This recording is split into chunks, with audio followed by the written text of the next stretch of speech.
अस्सलाम वालेकुम जी, कैसे हैं आप लोग? आई होप के ठीक-ठाक होंगे, खैरियत से होंगे। और अगर नाश्ते में गरमा-गरम पाए मिल जाएँ, बहुत ही ज़्यादा मज़ेदार, तो संडे की जो सुबह होती है, बहुत ही सुहानी और मज़े की हो जाती है। तो चलिए, आज आपके साथ रेसिपी शेयर करेंगे बीफ के पाए की, जो कि बहुत ही ज़्यादा मज़ेदार बने और देखने में बहुत खुशनुमा और बहुत ही ज़्यादा खुश जायका थे।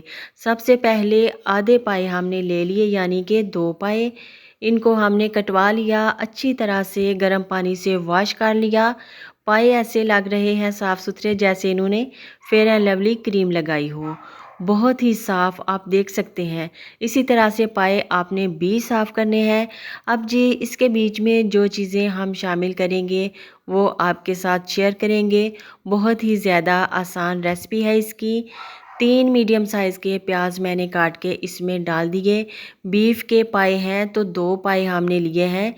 और साथ ये है जी साबुत गरम मसाला, हल्दी और नमक। साबुत गरम मसाले में दालचीनी, बादियान के फूल, बड़ी 2-3 इलायचियाँ, काली मिर्च और थोड़ा सा ज़ीरा हमने इसमें ऐड कर दिया। अब इसमें तकरीबन 1.5 लीटर पानी मैंने शामिल किया था।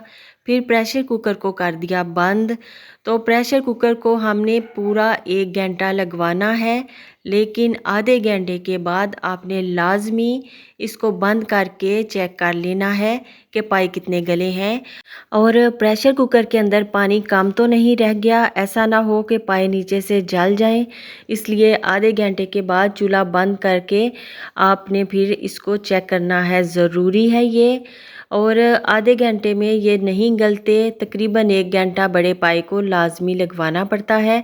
मैंने पानी काफ़ी ज़्यादा इसमें शामिल किया था, इसलिए 45 मिनट के बाद मैंने प्रेशर कुकर को खोला तो पाए काफ़ी अच्छी तरह से सॉफ़्ट हो चुके थे। बहुत ज़्यादा अभी सॉफ़्ट ये नहीं हुए थे, क्योंकि थोड़ी सी इसमें कसर अभी बाकी रहनी चाहिए, क्योंकि जब इसकी बुनाई करेंगे तो फिर पाए बिल्कुल ही इसमें मेल्ट ना हो जाएं।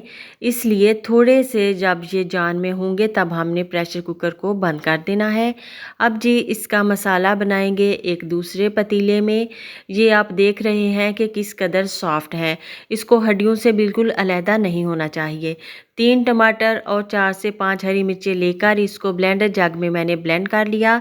इसको भी हम शामिल करेंगे पाए के अंदर। एक पतीला थोड़ा खुला मैंने ले लिया ताकि इसमें बुनाई अच्छी तरह से हो जाए। 1 पाव मैंने कुकिंग ऑयल इसमें शामिल कर दिया। अदरक लहसुन का पेस्ट तकरीबन 1.5 टेबलस्पून मैंने इसमें शामिल कर दिया। 2 से 3 मिनट अदरक लहसुन के पेस्ट को हमने फ्राई कर लेना है। फिर इसमें नमक, मिर्च, हल्दी, धनिया और ज़ीरे का पाउडर शामिल करके दोबारा से इसकी बुनाई करेंगे। पाउडर मसाले डालने के बाद 1 मिनट तकरीबन इसको फ्राई करेंगे। अब इसमें वो मिक्सचर ऐड कर देंगे जो हमने टमाटर और हरी मिर्चों से बनाया था। ये वाला मिक्सचर डालने के बाद तकरीबन 5 से 6 मिनट मैंने इसको बुनाई कर ली थी, क्योंकि ये इसके अंदर टमाटरों ने पानी छोड़ा हुआ था, तो इसकी बुनाई करने में थोड़ा टाइम लगना था। ऑयल इसके ऊपर जब तक ना आ जाए, अच्छी तरह से बुनाई ना हो जाए, तब तक हमने इसको फ्राई करना था। तो जी ये देखिए ऑयल ऊपर आ चुका है। 5 से 6 मिनट हो चुके इसकी बुनाई करते हुए। बहुत ही खूबसूरत सा इसका कलर निकल कर आ चुका है मसाले का। अब इसके अंदर हमने पाए शामिल करने हैं। अभी जो पाए के अंदर यखनी है उसको पहले हमने शामिल नहीं करना, पहले पाए इसमें डाल दिए। अब इसकी करेंगे बुनाई।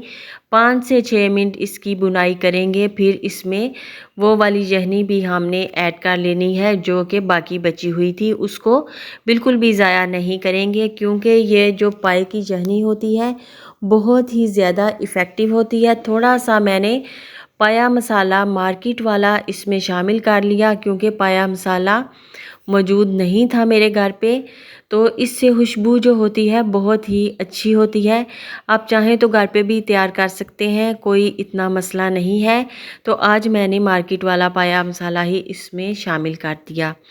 और बुनाई करते हुए तकरीबन 6-7 मिनट हो चुके हैं। अच्छी तरह से पाए की बुनाई हो चुकी है। अब इसमें हमने वो वाली यखनी ऐड करनी है जो प्रेशर कुकर में बाकी रह चुकी थी। तो ये इसको डालने के बाद मज़ीद इसको मिक्स कर लेंगे 2-3 मिनट और फिर इसमें हमने दोबारा से पानी शामिल करना है। और पानी डालने के बाद मैंने इस पतीले में पानी डालने के बाद ये सारा मटेरियल जो है प्रेशर कुकर में डाल दिया था, ताकि थोड़ा टाइम और अभी मैंने पाई को लगवाना था। तो इसमें पतीले में इसलिए मैंने ऐड किया था ताकि खुले बर्तन में अच्छी तरह से पाए की बुनाई हो जाए। और आपको तो पता ही है कि गोश्त वाली चीज़ों की अच्छी तरह से बुनाई ना हो तो इससे एक ख़ास स्मेल आती है, जो कि बिल्कुल मज़ा नहीं देती खाने में। और इसको मैंने 15 मिनट के लिए प्रेशर कुकर को बंद कर दिया था। और जी पाए की रेसिपी ऑलमोस्ट डन हो चुकी है। बस लास्ट में इसके ऊपर हमने गरम मसाला छिड़क देना है कुटा हुआ, और इसमें धनिया वगैरह डालिए, गार्निश करिए और इसको आप डिश आउट कर सकते हैं। अगर आपने इसके साथ ये शोरबा नहीं बनाना तो ना बनाएं, इसको भुना हुआ भी रख सकते हैं, लेकिन हमने इसको सफ़ेद चावलों के साथ यानी कि उबले हुए चावलों के साथ खाना था, इसलिए हमने थोड़ा सा इसका शोरबा बनाया हुआ है। और ये ठंडा होने के बाद काफ़ी ज़्यादा थिक हो जाता है, जैसे कि जेली जम जाती है। तो माशाल्लाह ज़बरदस्त सी हमारी रेसिपी जो है आज की वो कंप्लीट हो चुकी है। पाए बहुत ही ज़्यादा मज़े के बने थे। एक बार आप भी लाज़मी इस तरह से ट्राई करिएगा। आई होप कि आपको ये रेसिपी आएगी पसंद। इसको आपने लाज़मी वीडियो को लाइक करना है, सब्सक्राइब करना है और मुझे बताना है कि आपको पाए कैसे लगे। तो आप दुनिया में जहाँ भी रहें खुश रहें, अपने अपने घरों में आबाद रहें। जिनकी टांगों में दर्द रहता है वो इस तरह से पाए बनाकर खाएं, उनको लाजमी फ़र्क पड़ेगा। बहुत ही मज़ेदार गले हुए पाए हमारे तैयार हुए थे और बिल्कुल इसको शोरबे के अंदर हमने मिक्स नहीं किया था। तो रेसिपी हमारी कंप्लीट है। तो जहाँ भी रहें आबाद रहें। अल्लाह हाफिज़।